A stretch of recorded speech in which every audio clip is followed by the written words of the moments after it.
A single question, a single moment on live television, and suddenly everything around Keir Starmer begins to shake. What viewers witnessed just minutes ago was not a normal interview, not a routine exchange, but a political ambush that may have pushed the Labour leader closer to the exit than ever before.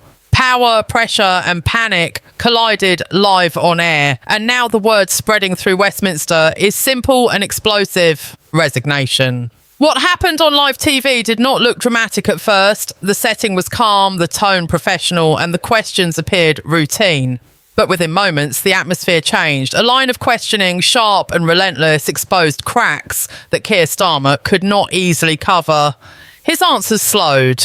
His expressions tightened, and viewers at home began to sense something was going wrong. This was not just political pressure. This was personal accountability unfolding in real time. As the exchange continued, the presenter pressed harder, referencing past statements, internal party contradictions, and decisions that many Labour supporters already feel uneasy about. Starmer attempted to steer the conversation away, but each response seemed to open another door.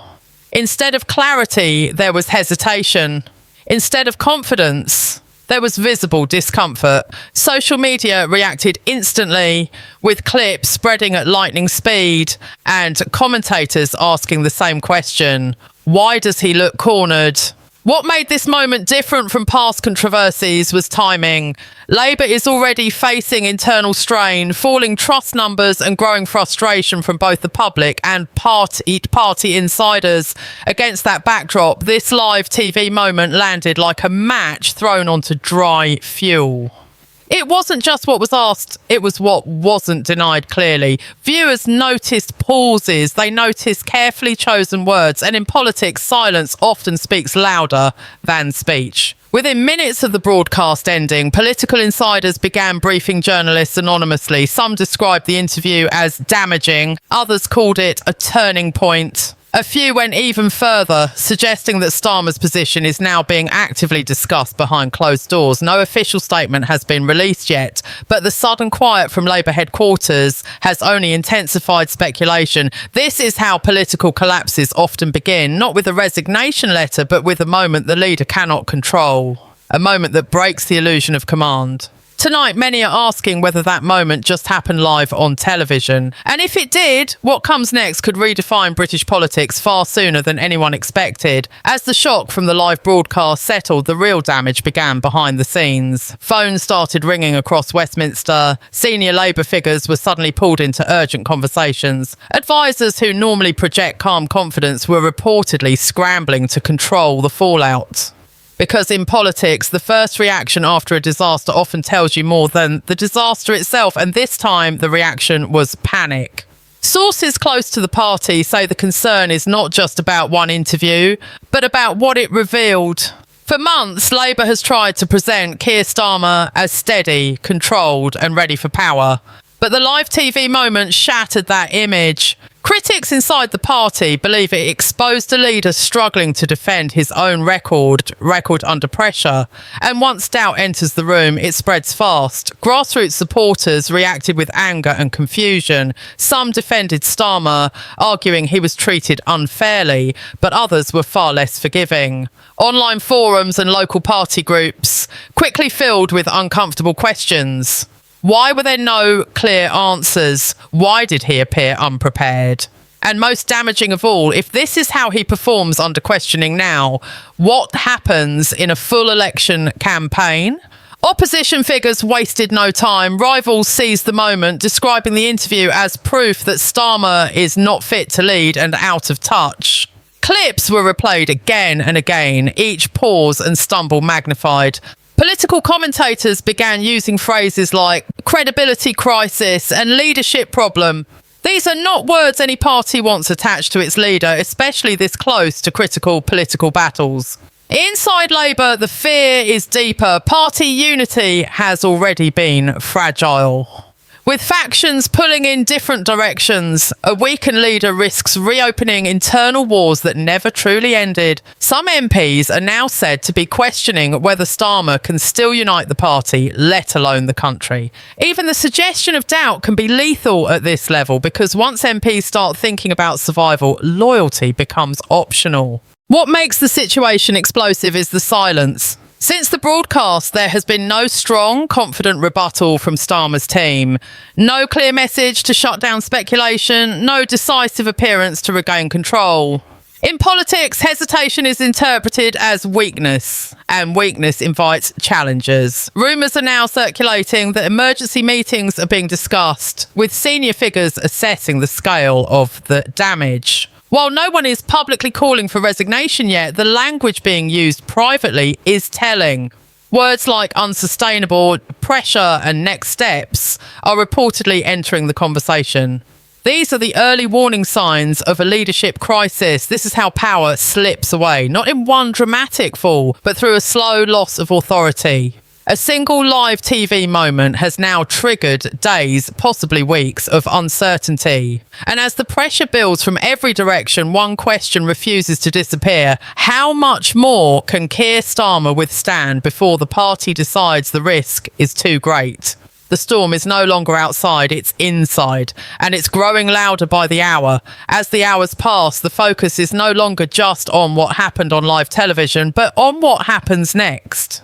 In British politics, perception can be as powerful as truth. And right now, the perception forming around Keir Starmer is dangerous. The image of control has cracked. And once that happens, every move is watched through a lens of suspicion. Political history is full of leaders who survived scandals, awkward interviews, and public pressure. But it is also full of leaders who underestimated one moment, the moment that changed how they were seen. Insiders are now quietly asking whether this was that moment for Starmer. Not because of a single answer, but because of the overall performance. Calm authority was replaced by defensive caution, and voters noticed that shift immediately. Behind closed doors, Labour MPs are said to be weighing the cost of silence against the risk of speaking out. Publicly, they are united. Privately, doubts are growing. Some fear that staying quiet makes them look complicit. Others worry that challenging the leader could tear the party apart. This tension creates paralysis, and paralysis is deadly in politics. When no one moves, pressure builds until something breaks. The media cycle is also tightening its grip. News channels continue replaying the same clips, slowing them down, analysing every word, every pause, every facial expression. Headlines grow sharper, questions become more direct, and the narrative begins to harden. Once that happens, reversing it becomes almost impossible. Starmer is no longer being judged on policy alone, he is being judged on strength. Supporters who once praised his careful, legal-minded approach are now questioning whether caution has turned into weakness. In times of crisis, voters expect leadership that feels decisive. They want clear answers, firm stances, and visible confidence. What they saw on live TV did not match that expectation. And disappointment, once it sets in, is far harder to fix than anger. The pressure is not just external. Leadership brings isolation, and at moments like this, that isolation deepens. Advisors filter information, messages are softened, but reality still finds a way in. If Starmer senses that confidence around him is slipping, the weight becomes heavier with every passing hour. Leadership crises are as much psychological as they are political. And then there is the ultimate question no leader wants to face, stay and fight or step aside for the good of the party. No one knows if resignation is truly being considered yet. But the fact that the question is even being asked tells its own story. Moments ago, this conversation did not exist. Now it dominates the air.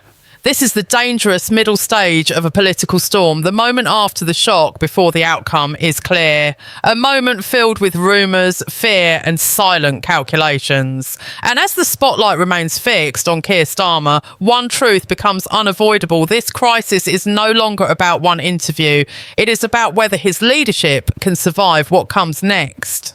Now, everything depends on the next move. In politics, survival is not about avoiding mistakes, but about how quickly and decisively a leader responds when those mistakes explode in public. For Keir Starmer, the clock is ticking. Every hour without a clear response allows the narrative to harden, and once that narrative sets, it becomes almost impossible to reverse.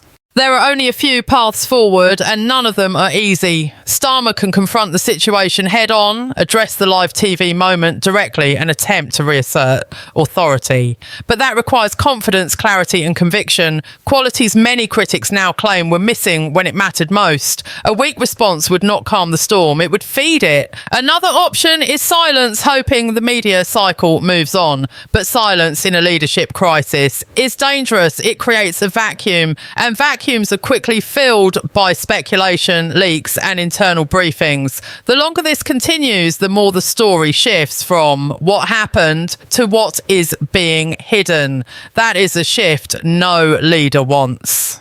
Inside Labour, patience is wearing thin. Party members want reassurance, MPs want stability, donors want certainty, elections reward strength, not hesitation. If Starmer cannot convince his own party that he remains in control, the pressure will not fade. It will multiply. And once senior figures begin to believe that a leader has become a liability, the end often comes suddenly.